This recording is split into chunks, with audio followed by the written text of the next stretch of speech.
other solutions as well. Thank you. On to the honourable member for Calgary Centre, Mr. McLean. Thank you, Mr. Speaker.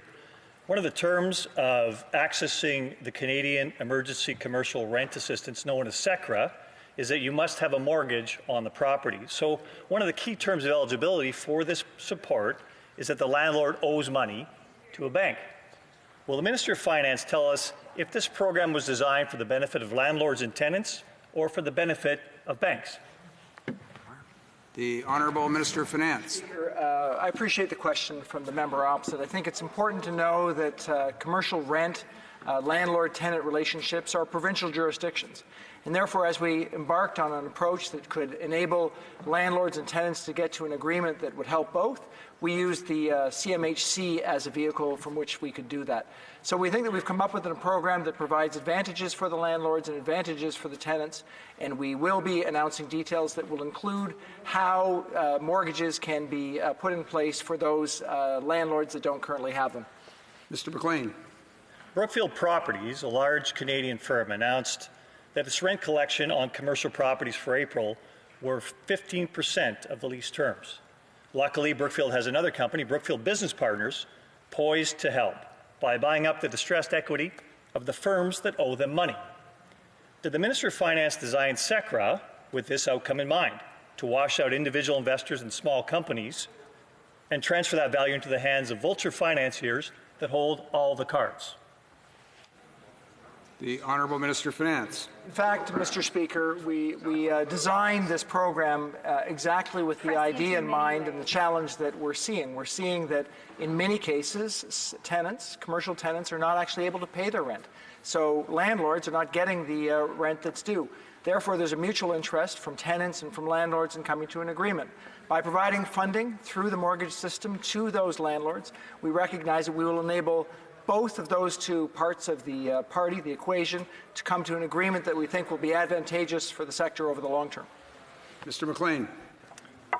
In the past 2 months, the Bank of Canada has tripled the size of its balance sheet to almost $400 billion, and more to come, Mr. Speaker. In the 2008 recession, the world's major economies endured quantitative easing, a previously unknown scale, most of which has not since been unwound. Canada endured a then record $50 billion deficit, but we did not need to enter the uncertain world of QE as a result of the strength of Canada's oil and gas industry. Will the Minister acknowledge that this government's oil and gas policy mismanagement has led to the economic decline, necessitating hundreds of billions of dollars of quantitative easing? The Honourable Deputy Prime Minister. Mr. Speaker, let me challenge one assumption implicit in the honourable member's question, and that is that our government fails to understand the importance of the oil and gas sector to our economy. And let me quote some leaders from Alberta and their response to the LEAF program. Tim McMillan, CEO of the Canadian Association of Petroleum Producers, said, and I quote, "I think this is essential. Not all companies are going to need to tap into this sort of liquidity, but some that are normally high-quality, stable companies likely will be looking for this program to provide a certain amount of liquidity for them." CAP understands that we are supporting Canadian companies, including in the oil and gas sector. I would urge the members opposite to understand that as well. Go ahead, Mr. McLean. BlackRock is one of the world's largest investment companies, managing trillions of dollars of bonds. It has lobbied regulators around the world to not be named a systemically important financial institution.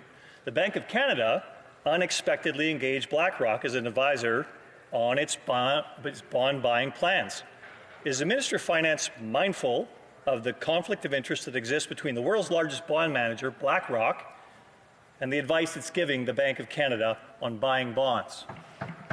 The Honourable Minister of Finance. Mr. Speaker, the member opposite might know that the Bank of Canada is independent from the government, and as such, we are not privy to those decisions and support the continuing independence of the Bank of Canada from the government. Just a short question, Mr. McLean. Question.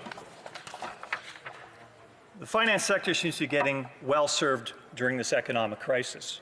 Will the Minister endeavour to provide a more balanced program of benefits going forward for the sake of the entire Canadian economy and not just the Brookfields, the BlackRocks, and the big banks?